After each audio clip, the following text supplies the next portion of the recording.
It has to be within reach, and it has to be accessible without a tool. It looks like I've got a code 12 in progress. If you're caught doing that, you'll spend the rest of your life in a federal prison. Oh, whatever.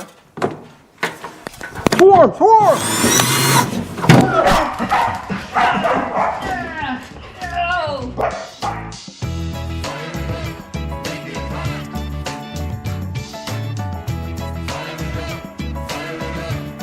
Okay, so if you're following along with this truck, you know that we're building a Gen 4 standalone harness for this thing, all right? Today we have got to put an ALDO plug in this thing, an OBD2 plug. I call them ALDLs because I'm, what do you call it? Ancient? Okay, but everybody that's doing a swap, they're going to have to put an OBD plug in there because you got to check your engine codes and you got to be able to read whatever that thing is doing. And that is what we are going to do today. It should be a pretty short video because it really is pretty simple, even for a Gen 4, okay? Okay. So let's do it. Let's do it. All right. You're going to need an OBD2 plug in this Gen 4. They are a little bit different. The difference with them is they use GM LAN positive and negative on them. Serial data, they do use that also, but it just communicates to the body control module and any other module that a person uses with it. But you don't have to really worry about that to talk to the engine control module and the transmission control module. So we're going to do a couple grounds. We'll do those two GM LANs like we talked about. And we also have to run power to it because you're going to have some juice running that scan tool. It originally was a red with a white strap wire going to a 20 amp fuse in that fuse box, which we don't have anymore. We're going to do it with a fusible link and we'll probably knock it down. It doesn't need to be 20 amps because we're not going to be powering up a power port or a cigarette lighter like some people like to call them, okay? Yeah. So let's go do that, all right? Okay. All right, my OBD2 plug. ALDO connector, I'll call it that a million times because that's what they were called when I first started working with them. So I already added some length to it and I added my GM LAN or low speed serial data to it already. And I also added, it branches off to GM LAN positive and negative going to the BCM. So I did add that to it already. That's going to be for the video when we fire this baby up. Yeah. But for today, we're going to just do our power. We're going to get communication going to the ECM and the transmission control module. It passes into the C109 connector, and they both branch off and do their thing from there.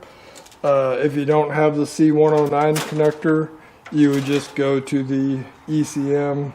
And the ECM wiring on this has a connection to the transmission control module. Yeah. Right? It's all connected. That's right. It's all connected. These things have to be within reach. They have to be, you have to have access to them without a tool is what the federal law is.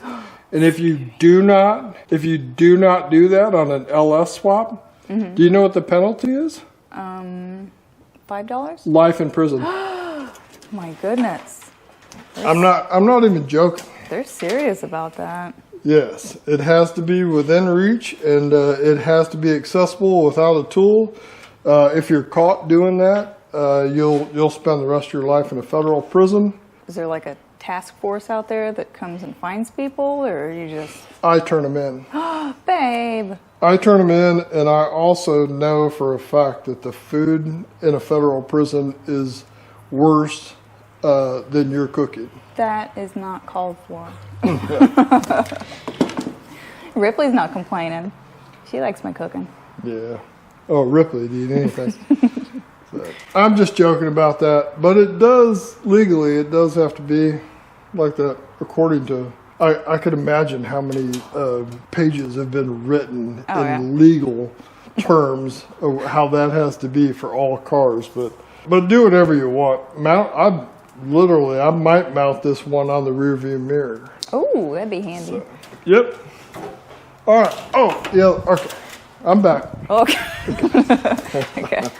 All right. So I got to fish this thing through the firewall. I got to run it through. That's the speedometer grommet. It used to go cable going into the speedometer, which we don't have anymore because it's electronic. So I'm just going to go shove these through there, and I taped them up so it'll pull the other two through with it. Yeah. Right? Okay. You see them? You got them. So my GM land, I just did them in black and white because the positive high-speed GM land is tan with white, or tan with black. So I don't have tan with black, but I do have black. So that's how I do it. Makes a little bit of sense. And I made them shorter. Yeah. So I know those two are the GM land. So the black one's going to be my positive GM land. It's going to go on this pickup. We've got the C109 connector. The GM land coming out of it. Positive is in position A8, which would be that one right there. And it is a tan wire with a black tracer. Which is nice. Yeah. So I'm going to make a connection to that.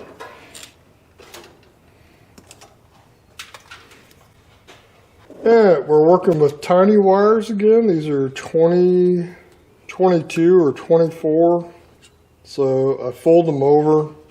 We're going to 20 on our wires that I extended out because that's pretty much the smallest I can get with the wires that I like.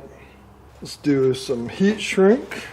We're almost out of wire-fi. What's it called? Yeah, wire-fi.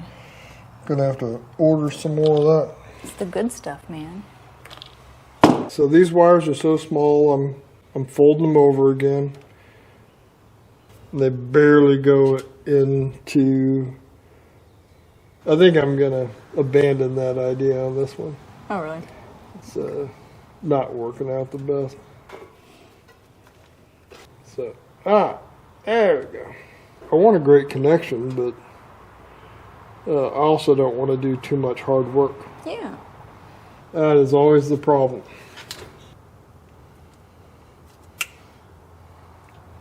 So, like on those, if I didn't fold them over, I mean, I'm pulling on that like crazy, and it ain't coming apart. So, do that, and I'll use some high quality heat shrink on it.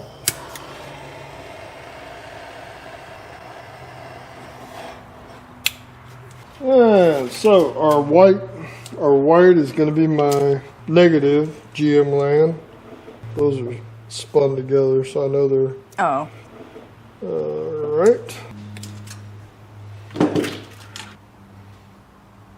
I keep coming up with different wires that I'm going to have to use out of the C109 plug. I didn't realize that alternator, the charging system, its sensor goes into the body control module. So I'm going to have more wires going all the way to the body control module that I wasn't counting on originally. If a person didn't use that, like the alternator system that's got the load shed thing on it, yeah, then you'd have to put a different regulator on the alternator to make it work okay. But you should do a video on that sometime. Yeah, sure. I'm such an expert in the field of alternators. Charging systems, Yes. I call them. That's what experts call them. It's a charging system. Wow. Experts. Okay. Funny word for nerds. Great pull. Give it a good pull. So this is going to be the end of our GM land. It will be done. Oh no. Got a little toasty. Yeah. There is the GM land going to the ECM and the transmission control module. And really, that's it for the OBD plug. Sweet. Except for power. We have to have power, you know that. So, we're building our own harness, and the original one come out, it went to the cigarette lighter, 20 amp fuse. We're not going to do that. We're going to go with a fusible link going right to our lug. Like I said, if you're following this one, you should know all about it.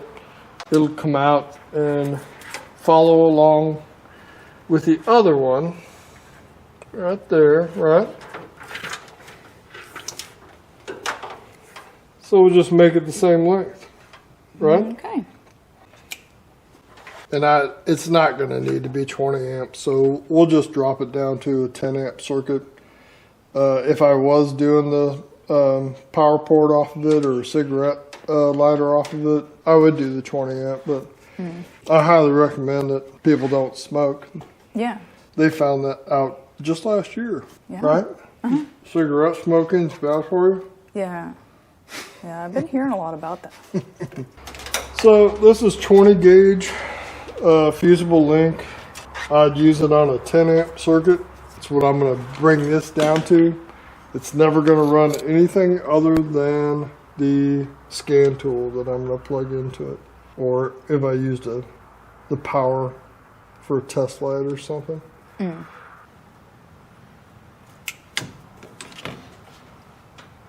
Good to you? Sweet.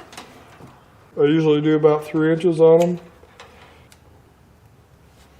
On this one, I know I'm gonna add this to other ones, so I'm just gonna leave it so I know what it is. But it goes to battery power, and it'll be added with a couple other lugs or a couple other wires, so it'll fit better in a lug with more wires. Ah, I see. Just to cover up my one butt connector. Yeah, you said butt.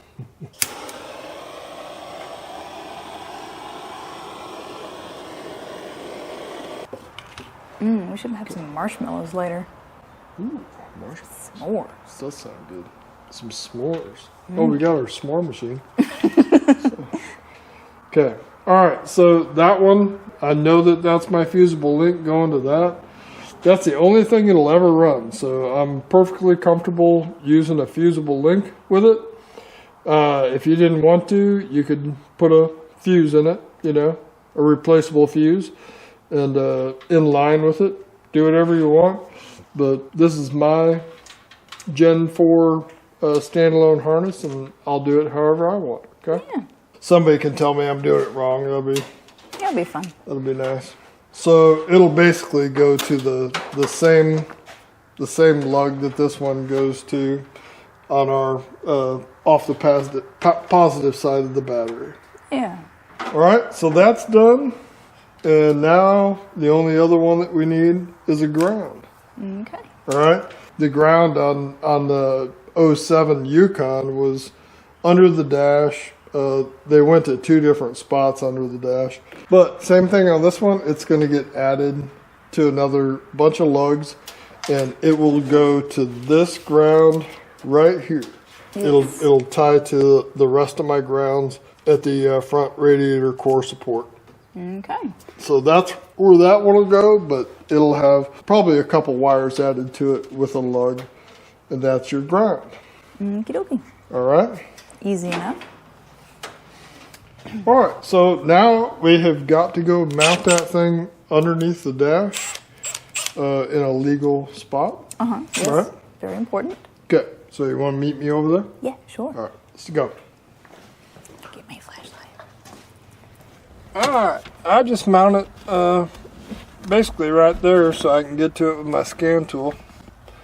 I use a couple of self-tapping, self-drilling screws to do it. Yeah, no.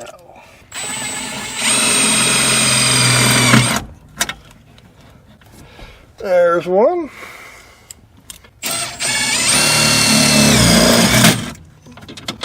Okay.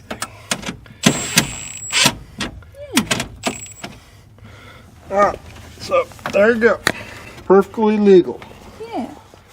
Don't forget about your accelerator pedal down there. Ooh, that is very nice. Yes. All right, so what have we done at this point? We've done everything. We've done our connections going from our OBD2 plug. We connected it to our C109 plug. Like I said, if you didn't want to use the C109 plug, you would have to go all the way down to your ECM, pin 27 for the negative side, and pin 28 for the positive side of the GM high-speed land.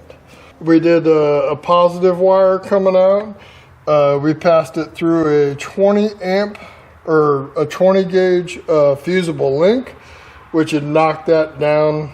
It doesn't need to be 20 amps the way we do it, because that's all it's going to power is a scan tool ever again. And we did our ground, and we've got our ground sitting there ready to have a lug put on it, the same as the end of our positive. But so that's done. So like right now, the scan tool would read the engine control module and the transmission control module. Yeah. The low speed serial data, that's sitting there. I coiled it up. It's ready to go to the BCM and the HVAC. And I also have two branched off from these, the LAN, that are also going to go to the body control module. Yeah. And that's what actually makes the car start. Yes. Without the high-speed GM LAN going between the body control module and the ECM, it would not start the way that we're going to do it. And I've showed you bypassing it, but we're doing it the way it is supposed to be done. So Yeah. the next time we see this one, that is what we'll be doing, wiring in the body control module and the ignition switch. And then technically, that's it, Yeah. except for all the fancy stuff. Mm-hmm. Right? But that'll get you rolling. Yeah. Not so funny now, is it? Come on. Trouble code? More like somebody's in trouble.